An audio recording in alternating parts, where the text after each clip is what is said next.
खुलुमबाय। बेयो बड'लेण्ड इंखं टेलिभिजन। दिनै 30 मार्च 2021 मंगलबारखालि सानसेनि बरादखौ नोंथांमोननि खाथियाव लाबोदों आं सदानन्द दैमारिया। सिगां फरायथिनो लादों मेष राशि। दिनैनि साना जोबोर मोजां। मावनो लानाय खामानिखौ गोरलैयैनो मावफुंनो हानानै दिनै गोसोखौ जोबोर गोजोननाय मोनगोन। गोसोनि साननायफोरा जाफुंगोन। देहाया दिनै मोजाङै थागोन। अब्लाबो जानाय लोंनायाव सांग्रां जानाया गाहाम। बहानिफ्रायबा हरखाबै मोजां खौरां फैनो हागौ। रांखावरियाव जोबोर मोजां होनजायो। आरजिनाय धोनखौ दोनथुमनो हागोन। बेफार फालांगियाव मोजां मुलाम्फा मोनगोन। सोरबा लोगोनि हेफाजाब मोनगोन। न'खराव बिसि फिसायनि गेजेराव अननानै फैगोन। बिदा फंबायजों मोजां सोमोन्दो थागोन। बिमा बिफानि बोर मोनगोन। गुबुननि गोसोखौ दिनै गोरलैयैनो बोनो हागोन। गोसोनि बोलोआ बांगोन। गुबुननि अनसायनाय मोनगोन। समाजाव दिनै गोबां मान मोननो हागोन। गोसोआ दिनै जोबोर रमान्टिक जागोन। लाइमोनफोरा गावबा गावनि गोसोनि साननायफोरखौबो फोरमायलायनो हागोन। फरायसाफ्रा फरायनायाव गोसो दुंखांगोन आरो बयजोंबो अनसायजागोन। सरासनस्रायै दिनैनि साना जोबोर मोजां आरो मोजाङैनो बारग'लांगोन।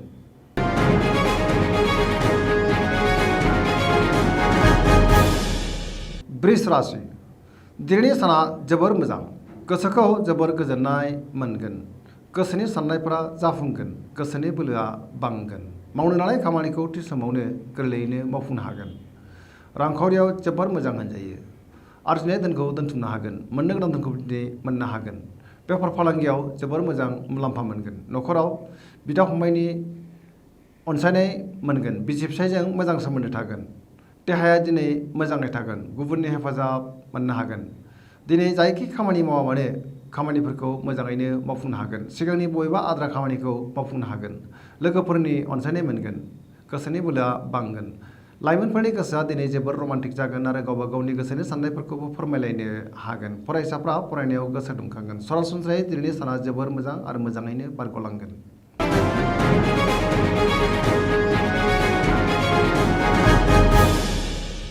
मिथुन राशि।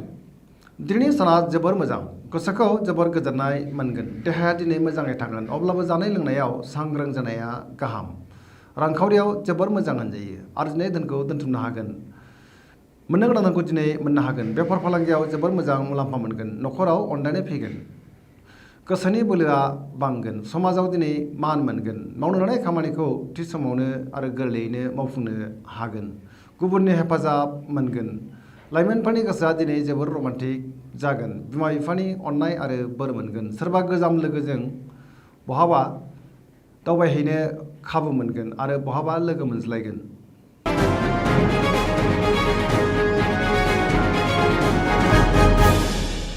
कर्कट राशि। दिनैनि साना मोजां आरो गाज्रिनि गेजेरजों बाबेनलांगोन। गोसोखौ जोबोर गुलाय गुजाय मोनगोन। मावनो लानाय खामानिखौ मावफुंनो दिनै गोब्राब जागोन। रांखावरियाव मोजां।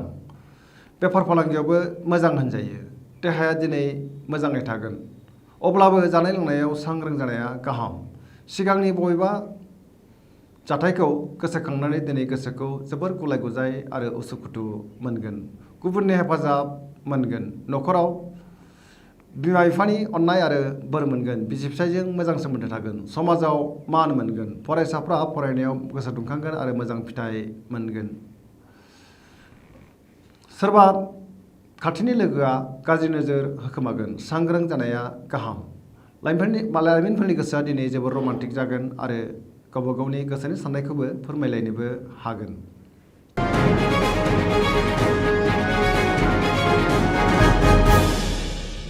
सिंह राशि।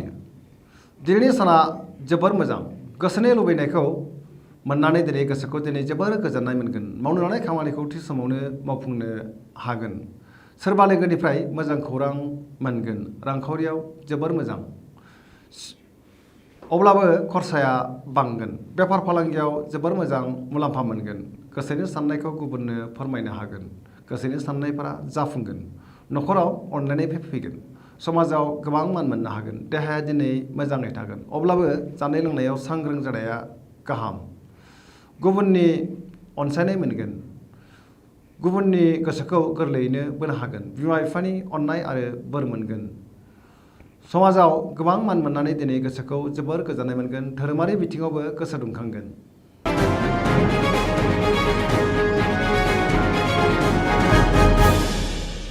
कन्या राशि। दिनैनि साना मोजां आरो गाज्रिनि गेजेरजों बाबेनलांगोन। गोसोआव गोबां बेले-बेजे साननाय फैगोन। नेगेटिभ एनार्जिनि गोहोम गोग्लैगोन। गोसोखौ जोबोर उसुखुथु मोनगोन। रांखावरियाव मोजां, अब्लाबो नाथाय खरसाया बांगोन। बेफार फालांगियाव मोजां मुलाम्फा मोनगोन। देहाया दिनै बारा मोजां थानाय नङा। लोमजानाय मोनगोन। जानाय लोंनायाव सांग्रां जानाया गाहाम। हरखाबै आगोलनि सोरबा गोजाम लोगोजों बहाबा लोगो मोनज्लायनो हागौ। नखराव बिसि-फिसायनि गेजेराव अननानै फैगोन। समाजाव मान मोनगोन। गुबुननि गोसोखौ दिनै गोरलैयै बोनो गोब्राब जागोन। सोरजोंबा रायखोमा जानो हागौ। सांग्रां जानाया गाहाम। सोरबा लोगोआ गाज्रि नोजोर होखोमागोन।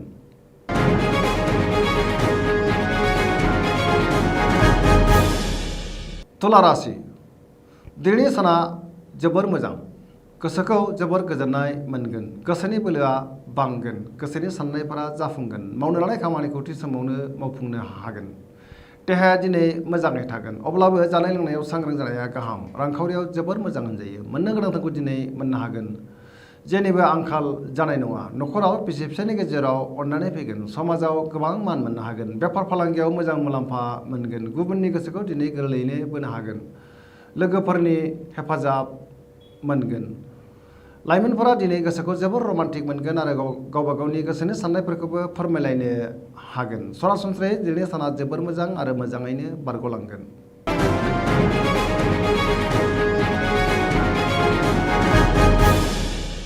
वृश्चिक राशि। दिनैनि साना मोजां आरो गाज्रिनि गेजेरजों बाबेनलांगोन। गोसोआव गुलाय-गुजाय साननाय फैगोन। मावनो लानाय खामानिखौ मावफुंनो गोब्राब जागोन। गोसोनि साननायफोरा देबारनांगोन। समाजाव अदेबानि मान मोननो हागोन। नखराव बिसि-फिसायनि गेजेराव अनलायनाय फैगोन। रांखावरियाव मोजां, नाथाय खरसाया बांगोन। बेफार फालांगियाव मोजां मुलाम्फा मोननो हागोन। देहाया दिनै बारा मोजां थानाय नङा। गगा बायदिसिनाजों खस्थ' मोनगोन। गुबुननि हेफाजाब मोनगोन। लाइमोनफोरनि गोसोआ दिनै जोबोर रमान्टिक जागोन आरो गावबा गावनि गोसोनि साननायखौ फोरमायलायनो हागोन। फरायसाफ्रा फरायनायाव गोसो दुंखांगोन आरो मोजां फिथाइ मोननोबो हागोन।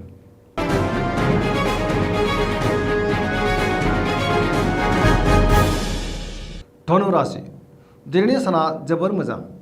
गोसोखौ जोबोर गोजोननाय मोनगोन। गोसोनि बोलोआ बांगोन। मावनो लानाय खामानिखौ थि समावनो मावफुंनो हानानै बांसिन गोजोननाय मोनगोन। सिगांनि आद्रा खामानिखौ मावफुंनो हागोन। रांखावरियाव जोबोर मोजां होनजायो। मोननो गोनांखौ दिनै मोननो हागोन। बेफार फालांगियाव जोबोर मोजां मुलाम्फा मोनगोन। समाजाव गोबां मान मोनगोन। देहाया दिनै मोजाङै थागोन। अब्लाबो जानाय लोंनायाव सांग्रां जानाया गाहाम। नखराव अनलायनाय फैगोन। बिदा-फंबायनि हेफाजाब मोनगोन। बिमा-बिफानि अननाय आरो बोर मोनगोन। लाइमोनफोरा गोसोखौ दिनै जोबोर रमान्टिक मोनगोन। गुबुनजों मोजां सोमोन्दो लाखिनो रोंगोन। गुबुननि अनसायनाय मोनगोन।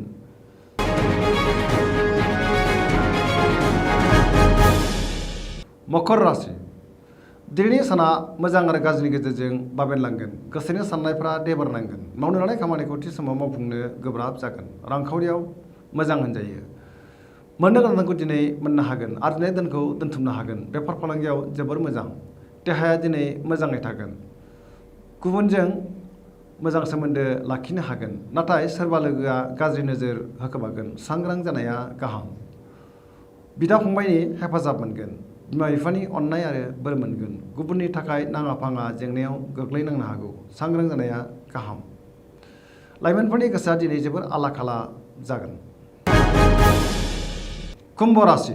दिनैनि साना बारा मोजां नङा। गोसोखौ जोबोर आला-खाला मोनगोन। मावनो लानाय खामानिखौ मावफुंनो गोब्राब जागोन। बहानिफ्रायबा हरखाबै गाज्रि खौरां फैनो हागौ। रांखावरियाव बारा मोजां नङा। नाङा-फाङा खरसाया बांगोन। बेफार फालांगियाव खहा जानांनोबो हागौ। देहाया दिनै मोजाङै थागोन। नखराव बिसि-फिसायनि गेजेराव अनलायनाय फैगोन। गुबुननि हेफाजाब मोनगोन। बिमा-बिफानि अननाय आरो बोर मोनगोन। अदेबानि गोसोनि जिंगाया बांगोन। नेगेटिभ एनार्जिनि गोहोम गोग्लैनो हागौ। लाइमोनफोरनि गोसोआ दिनै जोबोर रमान्टिक जागोन।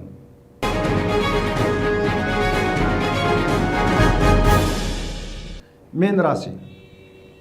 दिनैनि साना जोबोर मोजां। गोसोखौ जोबोर गोजोननाय मोनगोन। गोसोनि साननायफोरा जाफुंगोन। गोसोनि बोलोआ बांगोन। देहाया दिनै मोजाङै थागोन। रांखावरियाव जोबोर मोजां।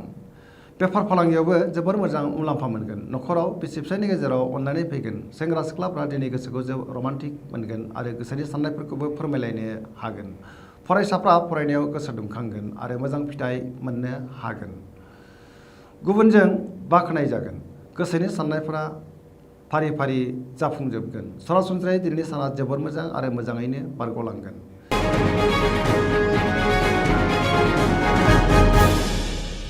दिनैनि राशि फरायथिनाया एसेनोसै। जोबनायाव बेखौनो खावलायो जाहाथे नोंथांमोना सानफ्रामबो जोंनि बे बड'लेण्ड इंखं टेलिभिजनखौ नायबाय थायो आरो साबस्क्राइब खालामो। एसेनोसै, गोजोन्थों।